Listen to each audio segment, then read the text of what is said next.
And we are live in 5, 4, 3, 2, 1. Welcome everyone to Women's Speakers Association, WSATV. I'm Laura Rubenstein, and I am so excited to be here once again for this show, Beyond Visions. We have a great expert panel for you. I'm a digital media and marketing strategist and the author of Social Media Myths Busted, the Small Business Guide to Online Revenue. You can find more about me at transformtoday.com. Let's head on over to our guests and say hello to them today. Hi, Amy. Hi, Laura. My name is Amy Simpkins, and I'm coming to you from the foothills of the Rocky Mountains, right outside Denver, Colorado. I'm a business coach, and you can find me at amysimpkins.com. Oh, wow. Sounds great to be over by the Rockies. All right. And let's say hi to Orion. Hi, Orion. Hi Laura, my name is Orion Talmay. I'm here in sunny Santa Monica. I am a love coach and a transformation coach, and you can find me at orionsmethod.com. Wonderful. Great to have you here. And hi, Joelle. Hi there, Laura. My name is Joelle Woke, and I'm coming to you from Reading, Pennsylvania. I'm a motivational speaker and business coach, and you can find me at nowshespeaks.com. Wonderful. Well, I know you're a power team here, and there's no accident all of you are here today on the show to talk about going beyond visions, how to not figure them out, but go and get them. And as I know, Amy, you say, iterate on them. So, Amy, let's start with you. I want to hear your advice for people who want to go beyond their visions and really get somewhere. Sure. We all know that we have to start with the vision, that the vision is the springboard toward creating the life and work that you love. But once you have the vision, where do you go from there? So I start all my clients out with the vision crafting piece and make sure that vision has all of the core parts in it, not just what you want for your work or for your business, but also those deep core values that you have. But once you have that springboard, then we dive into implementation of that vision. How do you bring that vision into reality? And what I always coach my clients on is to allow your process, whether that's crafting the vision in the first place or the implementation of that vision, is to allow it to be iterative. Humans aren't robots meant to go through these rigid step-by-step processes and then bing, the light goes on at the end and you've achieved the goal. Humans are messy, organic creatures who appreciate beauty and exploration and unfolding. And so why would we make the achievement of our goals, why would we make those rigid step-by-step processes when it just doesn't fit with us at all? And so I help my clients use a spiral method. And so if you think in your mind of a spiral, you can see how, like, as you start down a spiral path, you start maybe with knowing a little bit. And as you learn and grow and you're able to spiral out and get more information on what you actually want, who you're actually trying to serve, as you evolve as a person, your core values and your passions and your loves evolve right along with your learning, and you can incorporate that. So you craft the vision at the beginning. Sure, it's a great springboard, but it's not static. It's a living, breathing organism. And as you go through implementing that vision and bringing it into reality, it's just so important to allow the space to come back around that spiral and to revisit the vision, make changes, make tweaks, and allow it to unfold in that organic and really beautiful human way. I love that. I love that you take it to the next level, because I know a lot of coaches and consultants talk about the vision and how important it is coming from the values, but then how do you make it into that spiral is so rich and deep, and it's not a rigid process. We are not rigid beings. So thank you for that. I just wanted to give a shout out to some of the women who are watching here, Marticia and Tammy. Thank you for being here. And also want to say, find out from Orion, what is your take on this? I know you have a completely different focus, but take it, what do we do with vision? How do we get beyond it? And what does it take? It's different and it's not. It's actually in addition to what Amy was saying, because I totally believe in creating the vision, because without visions, we don't have the GPS. We don't know what's the destination. We don't know where we want to go. So we can't call and ask the universe to help us in our way.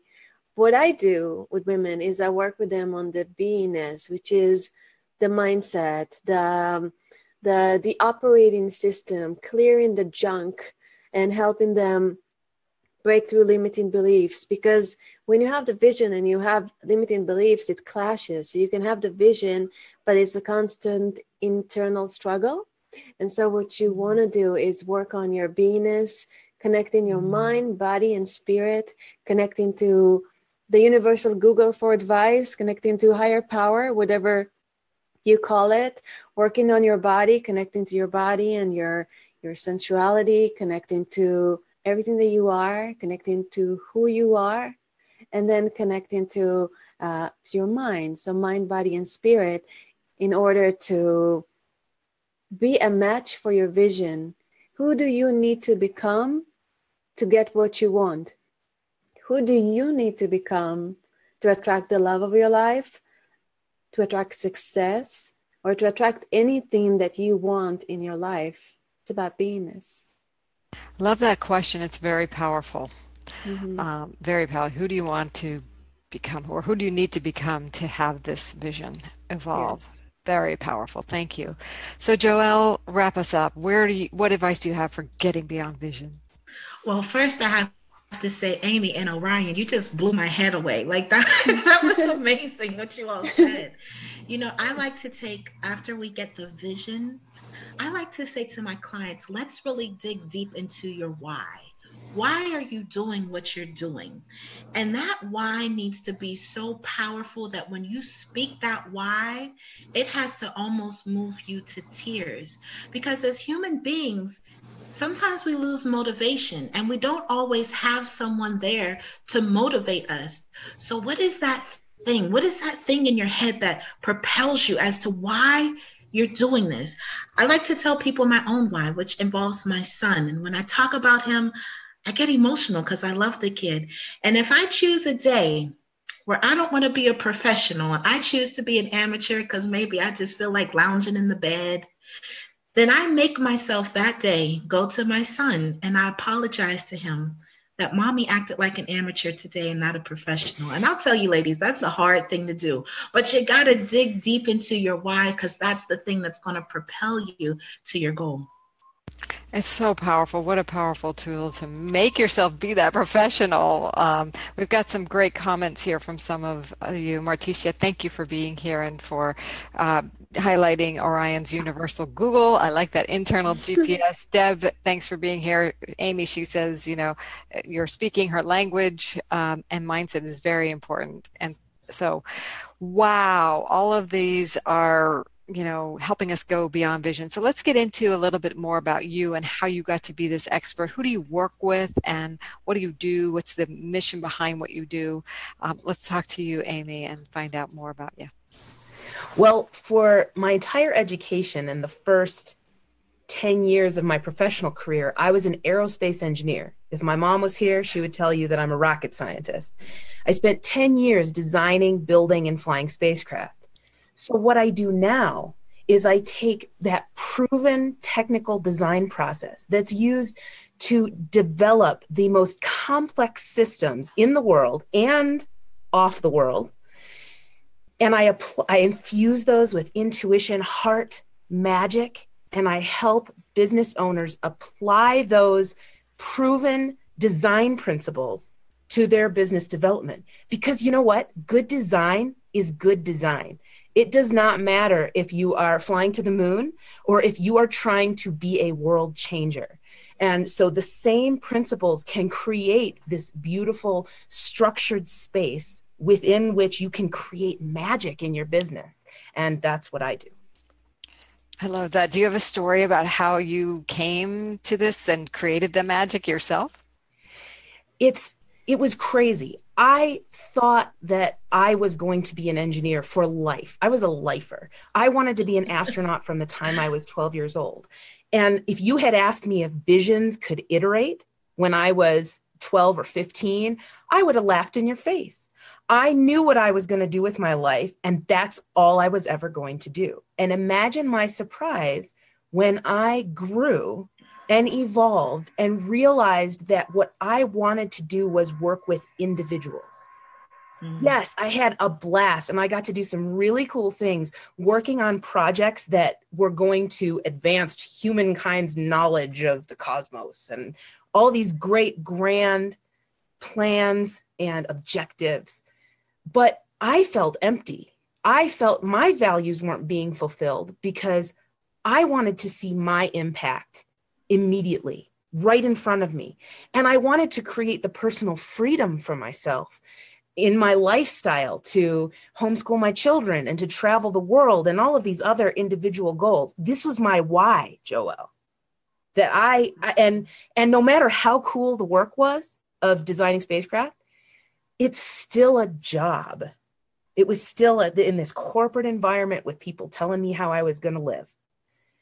And so that's how I came to this evolution of helping other people create freedom, lives of fulfillment, because I truly believe that it's only when we feel deeply personally fulfilled that we can have our most powerful impact on the world. Mm-hmm. Whatever that looks like, whether you are an MIT educated rocket scientist, or it doesn't, or you're a brain surgeon, or you've worked in retail, or you're a janitor. If you are feeling personally fulfilled, then you will have impact. Wow. Powerful. Thank you for your story and sharing more of your wisdom. So Orion, tell us about how tell us about your passion and who do you work with? What do you do for them? So many things. Amy, first, I love that you are an astronaut. You know, my name is Orion. I have a podcast named Stellar Life. And yesterday I just bought 2 tickets to the Kennedy Space Center because we're going to Florida soon. So, woohoo! That's amazing. Okay, back to me and what I do. I help alpha entrepreneurs awaken their inner goddess so they can attract their soulmate without looking for love in all the wrong places. Mm-hmm. And I remember a time in my life where I did not feel like a goddess, where I felt shame, blame, guilt, where I was in a hospital bed alone because the men I loved the most put me there. And I was in an abusive relationship. It was the darkest moment of my life. And I was depressed for 2 years. I remember trying to do mirror work and looking at the mirror and trying to say, I love you. And my reflection just started crying. And I was drinking. I was just a wreck. And I knew that there was a light inside of me that can be nourished.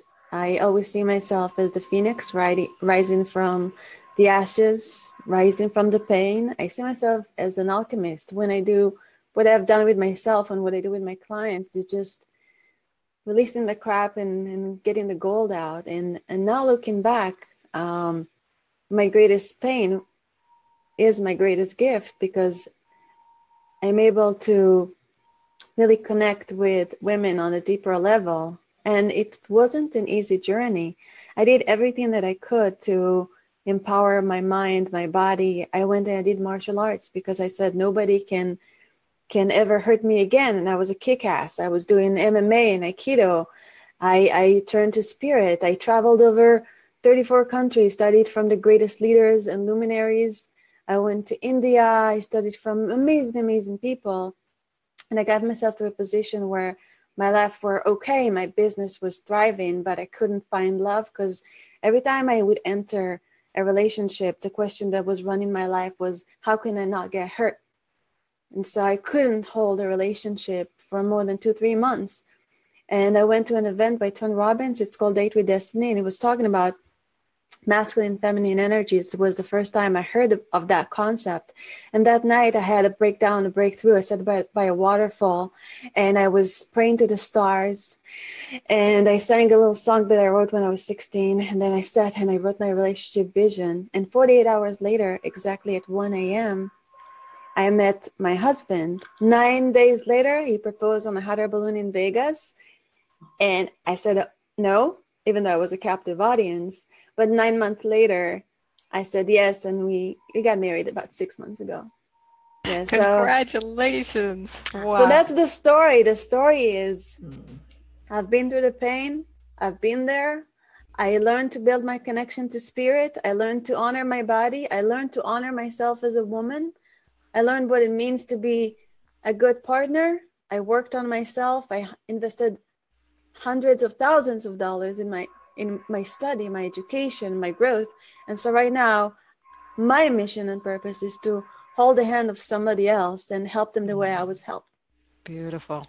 Thank you for your story and your courage and going through the pain to get to the truth and help other women through that and go beyond the vision and actually receiving it.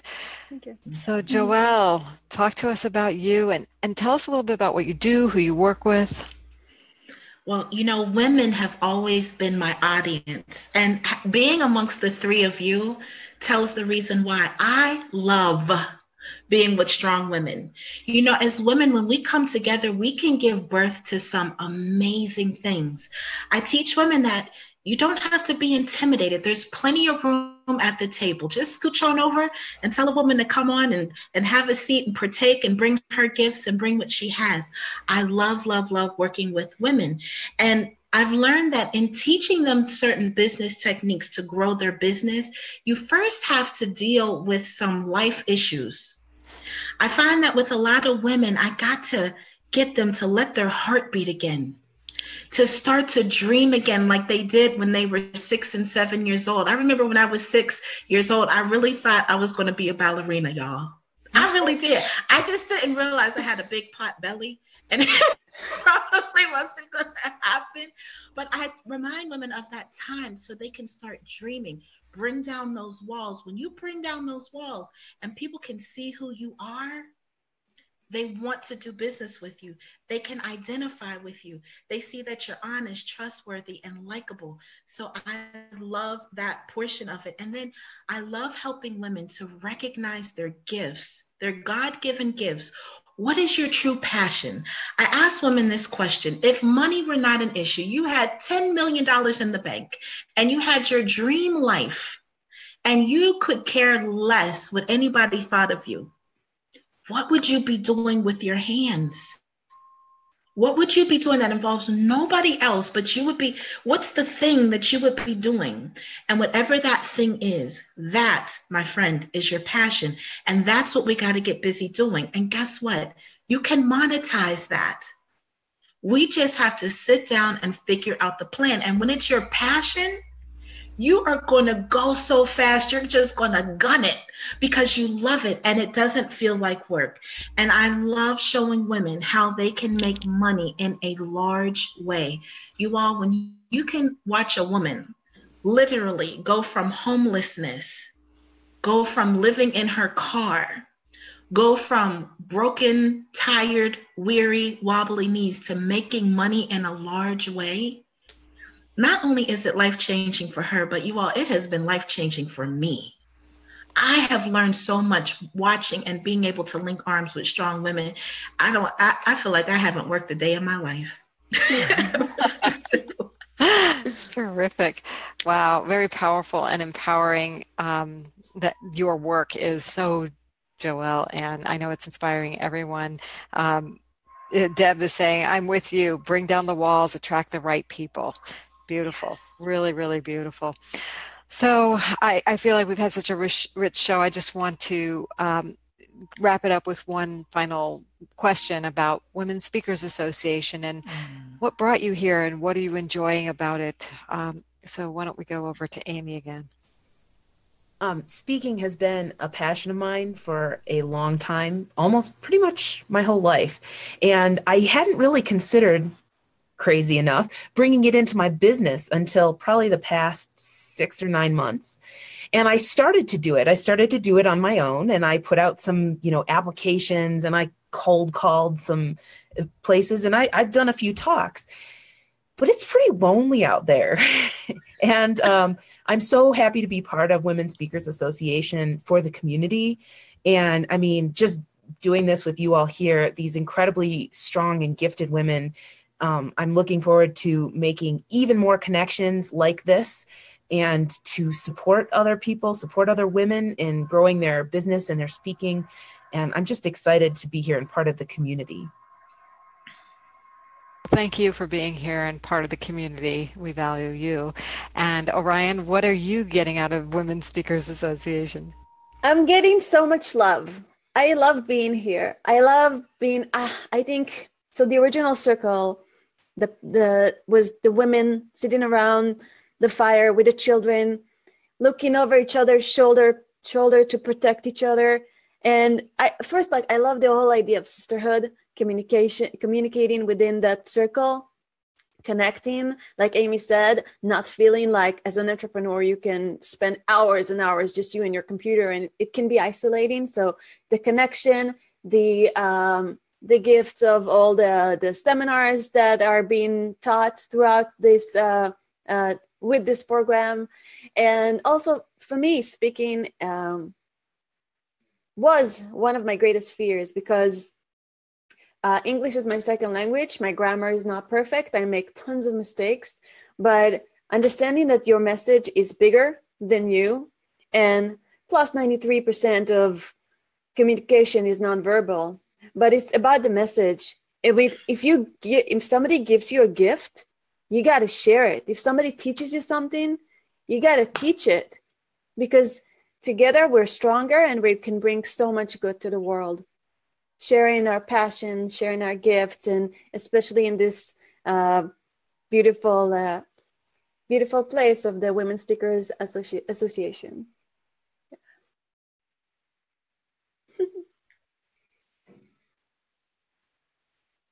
Unmute, Laura. Thank you. I love the visual of the circle. And I just want to invite everyone to stay tight here and join at Women Speakers Association. And Joelle, I want to hear from you as well. What is the value and what do you love about Women Speakers Association? Again, my passion is women. So the Women Speaker Association has been a mecca of strong women. And I have been able to hook up with so many different women and help them to build their platform, help them to be able to monetize from speaking. As both the ladies said, the speaking world can be lonely. It can be hard to make money in the beginning. And I've been able to show women how to make big money doing what they do, doing what they love. And I love that. And the Women Speaker Association is so resource rich. It's endless. It's unbelievable what is in there that we have access to. And I am so appreciative that I'm a part of this association. And we're appreciative of you too. Again, for those of you watching, if you've been inspired by Joelle, Orion, or Amy, as I have been, I want to invite you to join us, to step into that circle, to find the richness of the resources and come into community. Just go to joinwsa.com. We have a free level of membership waiting for you, and we look forward to welcoming you here. There is a premium level, a premier level, which each of you here are today with me on, and that's where we give you even more visibility. So not only we give you rich resources, we want to grow your visibility. So join us, and we will be back for another episode of WSATV next week. Take good care. Bye, everyone. Bye. Bye. Thanks for having us.